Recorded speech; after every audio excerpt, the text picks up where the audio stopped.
Olá pessoal, então agora a gente chega na operação astável do 555, como eu disse no vídeo anterior. A operação monoestável é aquela em que a gente aperta um botão, o 555 fica em alto na saída e depois ele retorna ao repouso, né? Se não acontecer mais nada, esse é o único estado que ele apresenta, que é o estado da saída desligada. Na operação astável, a gente tem uma configuração um pouco diferente.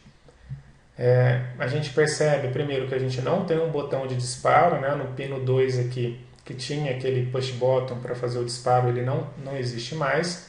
Eu curto-circuito o pino 2 com o pino 6, ligo num capacitor, entre o pino 6 e o pino 7 eu adiciono mais um resistor, que ele não existia no circuito anterior, e depois eu tenho os resistores normais, o resistor que eu já tinha antes e o capacitor para o terra, tá? Como é que esse circuito, o que ele produz na saída? Esse circuito, dessa maneira, ele é um oscilador. A operação astável indica que ele está oscilando.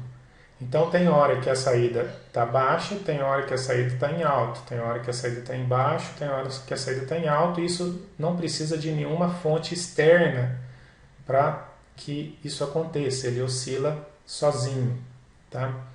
E é interessante que nesse caso eu consigo controlar, através da escolha adequada de componentes, qual que é o tempo que ele fica em alto, que aqui ele está chamando de W, né, que é a largura do pulso, e o tempo que ele fica em baixo também. Então, se eu consigo controlar o tempo que ele fica em alto e o tempo que ele fica em baixo, eu consigo controlar o período dessa forma de onda também. Então, eu consigo controlar tudo nela, né? Eu consigo controlar o período, por consequência, a frequência, e consigo também controlar o tempo que ele fica em alto. E controlando o tempo que ele fica em alto, a relação entre o tempo em alto dividido pelo tempo total é chamado de Duty Cycle, ou ciclo de trabalho. Então, por exemplo, se ele fica, se o período total é de 1 milissegundo e ele fica em alto 0,8 milissegundo,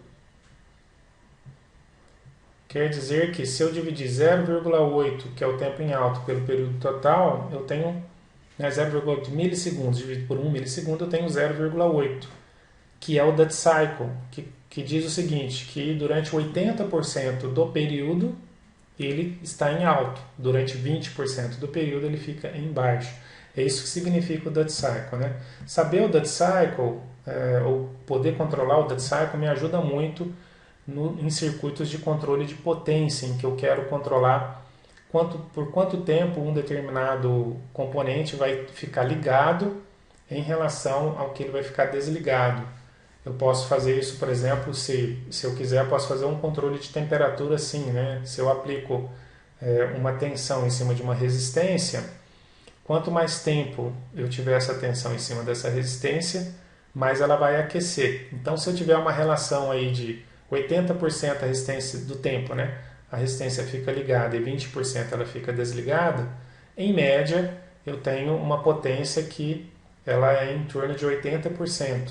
Então eu consigo controlar, né, imaginando que 100% do Duty Cycle é ligado permanentemente e 0% é totalmente desligado, eu consigo fazer um controle mais fino a respeito da temperatura. Então, uma resistência que estiver ligada direto, ela atinge uma temperatura máxima X. Se ela estiver ligada somente durante 50% do período, vai ser metade disso. Então eu consigo controlar, ter uma variação de temperatura simplesmente controlando a largura desse pulso, tá? Muito bem.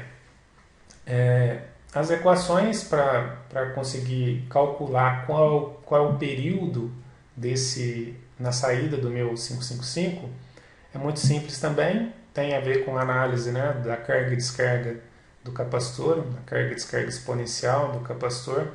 E aqui já está o resumo, então vai virar 0,693, isso é uma constante, que multiplica R1, esse resistor aqui, mais 2 vezes R2, e isso tudo vezes C. Então a minha constante RC, nesse caso, vai ser R1 mais 2R2 vezes C, tá? Para o período total. A frequência é o inverso do período, então se a gente fizer só 1 sobre esse valor aqui, vai dar 1,44 dividido por R1 mais 2R2C. E o Duty Cycle produzido, que é a relação entre o tempo que fica em alto dividido pelo tempo total, é R1 mais R2 dividido por R1 mais 2R2. Isso aqui, quando eu estiver explicando internamente o funcionamento do circuito, vai ficar claro por que é dessa maneira. Tá? Muito bem, aqui não está escrito, mas só por curiosidade, né, se a gente quisesse calcular somente o tempo em alto, era só pegar 0,693 vezes R1 mais R2, não é 2R2, vezes C. E o tempo que ele fica embaixo seria só 0,693 vezes R2 vezes C. Então é como se, já vocês vão ver por quê, né? Mas ele carrega via R1, R2, então o tempo que ele fica em alto é na carga via R1, R2, e o tempo que ele fica embaixo é na descarga só via R2. Quando eu explicar o circuito interno aqui, vocês vão compreender bem o que eu estou falando, tá? Então eu consigo controlar tudo em termos da forma de onda de saída no 555, simplesmente ajustando os valores de R1, R2 e C. Bom, trazendo aqui o diagrama interno, vamos ver como é que é essa operação astável dele, né? Então, vamos fazer do mesmo jeito que a gente fez anteriormente, partindo que a minha saída esteja em zero, ou seja, o meu Q barra é zero. Se o meu Q barra é zero, quer dizer que o meu Q é 1. Se o Q é 1, esse transistor está saturado, portanto, eu tenho um curto-circuito entre o coletor e o emissor, e a tensão aqui em cima, neste ponto aqui, vai ser zero. Tá? Uma vez que eu tenha essa tensão em zero, aqui eu vou ter zero, aqui eu tenho 2/3 de VCC. Se eu tenho 2/3 de VCC comparado com zero, vai ganhar a entrada inversora e eu vou ter nível lógico baixo na saída. Vamos ver esse outro aqui, ó. Esse 0 volt também está chegando aqui, né? Então também tenho 0 volt aqui. Se eu tenho 0 volt aqui, aqui do outro lado eu vou ter 1/3 de VCC. Na hora que eu comparo 1/3 com 0, quem ganha é a entrada não inversora, portanto ela vai colocar 1 aqui. Então, se a gente imaginar, né, vou fazer uma forma de onda aqui rapidinho. Então, eu vou fazer aqui o gráfico da tensão no capacitor e da tensão de saída, tá? Vamos mudar aqui a cor só para diferenciar. Então, o meu capacitor está saindo de uma tensão zero e a minha saída também está em nível lógico baixo. Muito bem, com essa situação agora, eu tenho 1 em R com 0 em S. 1 em R é reset, então ele vai fazer com que a minha saída Q ela vá para 0 e a minha saída Q barra ela vai para 1. Então, no momento em que eu ligo o meu circuito, que estava antes em 0, ele já vai para 1 imediatamente. Tá? Então, ele estava em 0, ele vai para 1 e ele permanece em 1. Na hora que ele está em 1, quer dizer que... Deixa eu apagar aqui. Então, agora a gente tem esta configuração aqui. Eu vou ter 0 na base desse transistor, portanto, o meu transistor ele entra em corte. Se o meu transistor entra em corte, quer dizer que agora é um circuito aberto ali. Então, nessa situação, o capacitor ele começa a se carregar através de R1, R2, e a tensão dele, que antes era 0, ela começa a aumentar. Então, eu tenho aqui o meu capacitor se carregando, tá?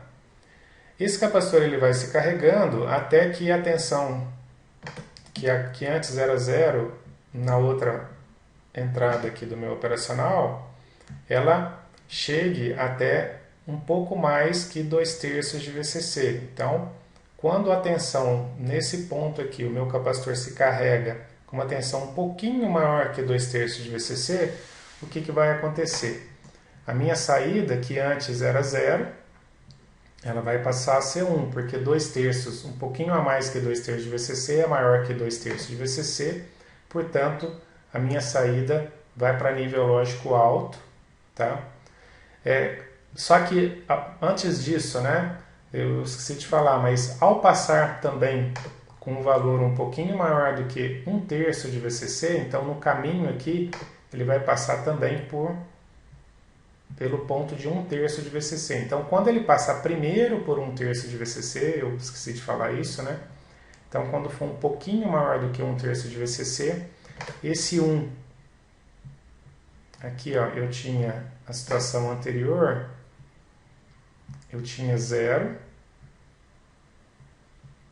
e eu tinha 1 aqui. Quando ele passa de 1 terço de VCC, quer dizer que esse cara do negativo ele ganha, então a minha tensão aqui vai para 0.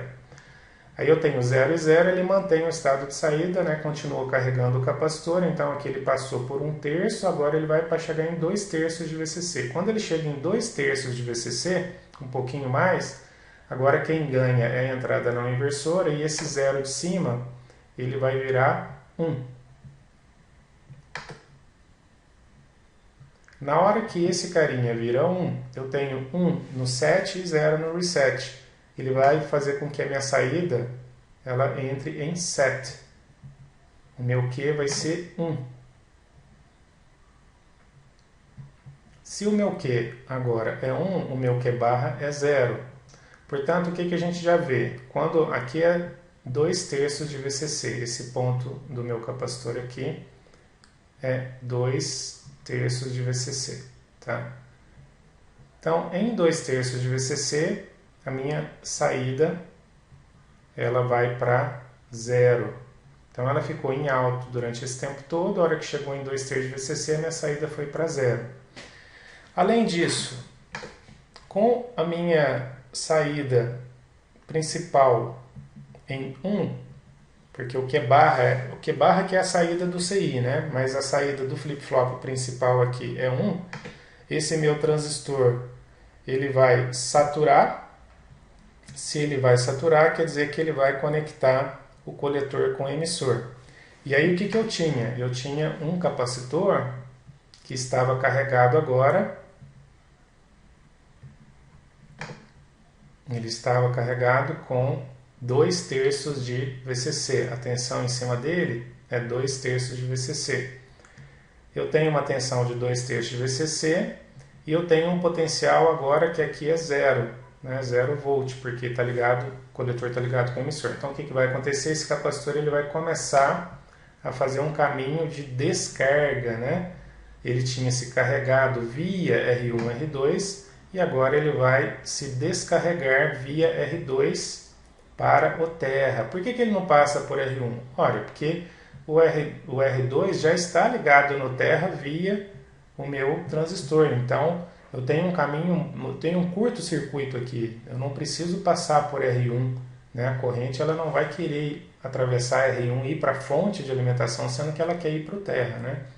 Então, o capacitor ele começa agora a se descarregar, a tensão dele vai caindo, né? A tensão dele volta a ser menor do que 2 terços de VCC.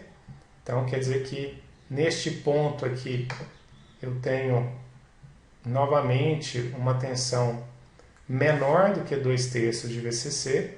Então, aqui ele está começando a se descarregar.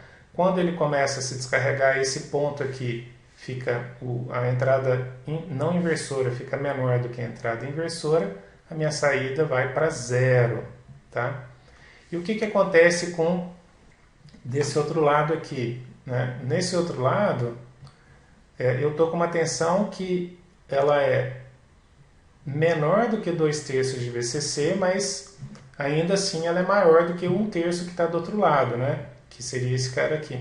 Portanto, se ela está entre 1 terço e 2 terços de VCC, então que é o caso, né? Eu estou com uma tensão um pouquinho menor de 2 terços de VCC, quer dizer que quem que ganha?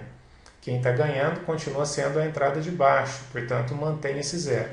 0 e 0 no meu flip-flop RS mantém a minha saída e o processo continua, o processo de descarga do capacitor. Vai acontecer um momento em que esta tensão no amplificador operacional de baixo e, obviamente, no de cima, né, vai cair a valores abaixo de 1/3 de VCC. Então, eu vou chegar aqui com uma tensão menor do que 1/3 de VCC. Aqui em cima isso não faz diferença nenhuma, porque a minha saída vai continuar prevalecendo aqui com 0, né? Mas aqui embaixo vai fazer diferença, porque chegando abaixo de 1/3 de VCC aqui, o que vai acontecer com o meu circuito? Vai prevalecer agora a entrada não inversora. Portanto, esse 0 que tinha anteriormente, ele vai virar 1. Então, quando eu tenho 1 no R e 0 no S, a minha saída ela volta para o reset, né? Porque R é reset. Então, vai ficar novamente no reset aqui. Então, eu vou ter agora uma inversão novamente. Então, eu vou ter 0 em Q e 1 em Q barra. Então, durante o tempo que ele estava aqui, ó, vou imaginar que isso aqui seja agora essa tensão aqui. É um nível de 1/3 de VCC, né? Eu estava no 2/3, essa tensão aqui é no nível de 1/3 de VCC. Então, esse cara ele vai até 1/3 de VCC. Enquanto ele está descendo, o meu circuito continua em nível lógico baixo. Quando ele atinge uma tensão um pouquinho abaixo de 1/3 de VCC, é o que acontece, né, no operacional de baixo aqui, ele faz a comutação na saída dele. A minha saída volta para 1. Se a minha saída, a minha saída volta para a saída do flip-flop volta para 0 e a saída principal do circuito volta para 1. O fato de ser 0 aqui vai fazer com que o meu transistor corte novamente. Se ele corta, eu não tenho mais essa corrente descarregando aqui. O meu capacitor, ele estava neste momento, né, ele estava com uma tensão de 1/3 de VCC, um pouquinho menor do que 1/3 de VCC. Então aqui é 1/3 de VCC. Esse valor, né, de 1/3 de VCC, aqui eu estou com o circuito aberto, portanto começa novamente a carga via R1, R2, e aí essa tensão começa a subir de novo. E aí o processo se repete, né? Então ele vai ficar em 1 até a tensão ali em cima atingir 2/3 de VCC. No momento que atinge novamente 2/3 de VCC, a minha saída ela vai para 0 e aí o processo se repete com essa forma de onda aqui. Óbvio que o meu desenho não ficou muito bom, né? Ele, por conta aqui do mouse, mas a frequência com que esse sinal aparece na saída ela começa a ser constante. Eu tenho um repeteco, né? Então, com a configuração astável, esse meu capacitor aqui, ele sempre vai ter uma tensão que vai variar de 1/3 a 2/3 de VCC, ele fica carregando e descarregando aqui.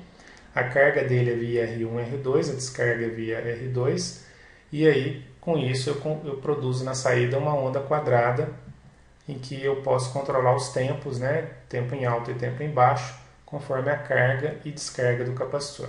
O que a gente percebe? Que a minha saída, a saída do CI, né, o pino 3, ela é alta quando o meu capacitor está carregando e ela é baixa quando o meu capacitor está descarregando. Por isso que, para eu calcular o tempo em alto, eu utilizo a constante de tempo 0,693 vezes R1 mais R2 vezes C. E quando eu quero calcular o tempo em baixo, eu só preciso calcular... Deixa eu mudar aqui a cor da tinta. Eu preciso calcular C vezes R2 só, porque a descarga ela é feita só através do R2. Tá? E se eu quiser calcular o tempo total, eu somo os dois, aí vem a expressão 0,693 R1 mais 2 R2 vezes C. Tá? Então essa aqui é a análise. Eu vou colocar aqui as formas de onda mais bonitinhas, né, já desenhada e tal. Então você tem a forma de onda no capacitor variando de 1/3 de VCC a 2/3 de VCC e a forma de onda na saída do pino 3 dessa forma quadrada aí, né? Onde o período total é 0,693 R1 mais 2 R2 vezes C a frequência é o inverso disso, então vai dar 1,44 dividido por R1 mais 2R2 vezes C. E o Duty Cycle, que é a relação entre o tempo alto e o tempo total, R1 mais R2 dividido por R1 mais 2R2. Então aqui, né, para reforçar, se eu quisesse calcular somente o tempo em alto, que é esse pedacinho aqui, como eu estou pegando a carga do capacitor, eu vou utilizar só R1 mais R2 vezes C. Então seria 0,693 R1 mais R2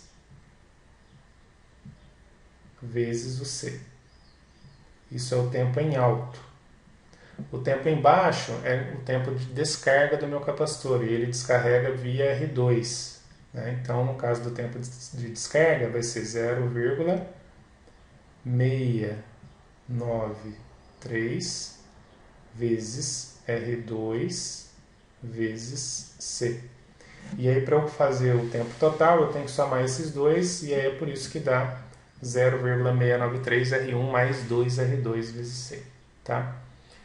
Muito bem, a gente vê que o temporizador 555, né, na configuração astável, ela é muito engenhosa, né? Vocês vejam que teve muitos passos aí que eu tive de fazer para poder analisar como é que ele consegue oscilar na saída, mas é um circuito, na minha opinião, muito inteligente, né? Ele é simples em termos de tem poucos componentes, mas ele é muito engenhoso. Se você não entendeu, se ficou confuso alguma parte, peço que você volte o vídeo, assista novamente, vai pausando e se tiver alguma dúvida anote, né, para a gente poder esclarecer depois, tá? Muito bem. Então, assim como no outro caso, eu vou deixar um exemplo aí para vocês fazerem, um para casa, simplesmente para ter uma noção em termos de tempo, né, de ordem de grandeza de tempo. Então, eu tenho aqui o projeto do astável com os resistores nesses valores, para vocês calcularem qual que é a frequência do sinal de saída e qual que é o duty cycle, ou o ciclo de trabalho desse circuitinho aí, tá? Muito bem, então nesse vídeo era isso que eu queria apresentar para vocês, por hoje é só.